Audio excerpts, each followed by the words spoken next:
लंचला माझ्या सॅलड बनवणार आहे। आता तुम्ही म्हणाल सॅलड खाणं बोरिंग आहे, पण नाही हो, मी सॅलड थोडं वेगळ्या पद्धतीने बनवते आणि बऱ्याच गोष्टी टाकते, कच्च्या भाज्या बेसिकली। बस काय मी 22 किलो वजन कमी केलंय का?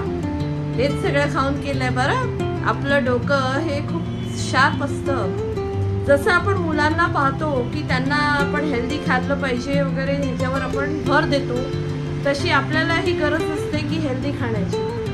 तर चला बघा मी काय बनवते ते, आणि ते माझं लंच असणार आहे बरं का। तर चला बघूया आपण। सर्वप्रथम मी बोल घेतला आहे आणि त्याच्यात मी घालणार आहे दही। दही एक छान प्रोबायोटिक असतं आणि गरमीचं दही खायचं असं म्हणतात, कारण पोटाला थंडावा देतं। कमीत कमी 4 चमचे मी दही घेणार। ओके, यात मी थोडी आता काळी मिरी पावडर टाकणार आहे, अगदी किंचित, आणि चाट मसाला पण टाकणार आहे बरं का। मग मीठ टाकणार आहे आणि आपल्याला मेन टाकायचंय मध। आपण मेयोनीज खाऊ नाही शकत, पण कधी कधी वाटतं नाही का आपल्या जिभेला सुद्धा की काहीतरी छान गोड चुपचाप खावं, तर आपण हनी टाकणार आहोत। हे आपलं मेयोनीजच आहे, कळलं का, पण हेल्दी मेयोनीज आहे। हे आता छान मिक्स करते मी।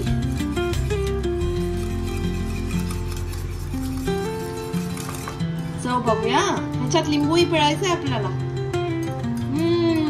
मस्त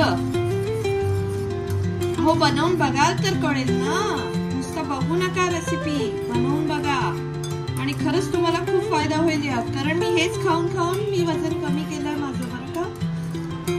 तर हे आपलं झालंय। आता यात मी लिंबू पिळणार आहे। हा पिळला मी यात लिंबू। तुम्हाला लिंबू हवा तेवढा पिळू शकता, मला जास्त आंबट नकोय, कारण मी यात फ्रूट्स पण टाकणार आहे, म्हणजे आंबा टाकणार आहे। आंबा थोडासा आता तरी गोड येत नाहीये पूर्णपणे, तर तो आंबटच आहे, म्हणून मी जास्त लिंबू नाही टाकत आहे बरं। सो आता याच्यात आपल्याला भाज्या टाकायच्या आहेत, तर इथे मी कोचलेली काकडी टाकते, कांदा पण टाकते,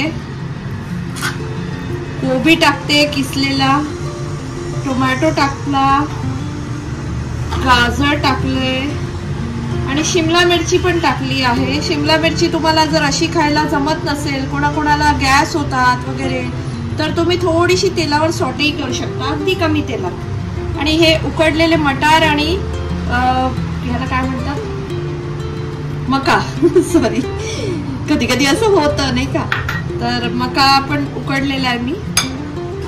बस यात आता मला कोथिंबीर टाकायची आहे, फ्रूट्स टाकायचे आहेत, म्हणजे मँगो टाकायचं आहे। तुम्ही याच्यात डाळिंबाचे दाणेही टाकू शकता, खूप छान लागतात, खूप मस्त लागतात। आंबट गोड सॅलड हे खूप छान लागतं। तर मी दाखवते तुम्हाला। हा, यात मी कोथिंबीरही टाकते, थोडेसे तुपावर तळलेले शेंगदाणे आहेत, ते प्रोटीन इनटेक करता मी टाकते। ह्याच्यात मी पनीरही टाकणार आहे, छोटे छोटे बारीक करून, म्हणजे जेणेकरून तुमच्या पोटात जेवढ्या कच्च्या भाज्या जातील तेवढं चांगलं आहे आपल्यासाठी, आणि अजिबात हे बोरिंग वाटत नाही सॅलड, तुम्ही खूप एन्जॉय कराल हे सॅलड। तर आता मी इथे फ्रूट्स टाकते, घेऊन येते खावा।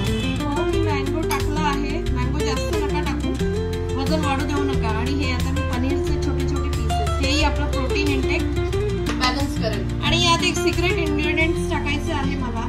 मी सकाळी माझ्या मुलीकरता पास्ता बनवलेला, त्याची रेसिपी तुम्हाला 2 दिवसात तुम्हाला व्हिडिओ बघायला मिळेल। हेल्दी पास्ता बनवला होता, मेयोनीज आणि बटर न वापरता। सो त्याचा मी थोडा बॉईल केलेला पास्ता काढून ठेवला आणि तो आपण ह्यात टाकणार आहोत। खूप छान लागतो हा पास्ता ह्याच्यामध्ये। तर हे बघा आपलं सॅलड, कलरफुल सॅलड तयार आहे, तुम्ही बघू शकत असाल। तुम्हाला जर माझा व्हिडिओ क्लिअर असेल, क्लॅरिटी असेल त्याची, तर तुम्हाला दिसेल।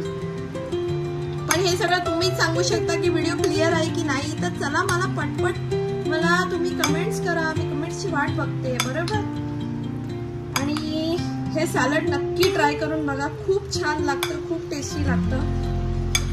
हे बघा, दिसतंय की नाही कलरफुल? चला मी खाऊन पाहते, एक मिनिट, तुम्हाला कसं दाखवू मी, थांबा। हे बघा, मस्त.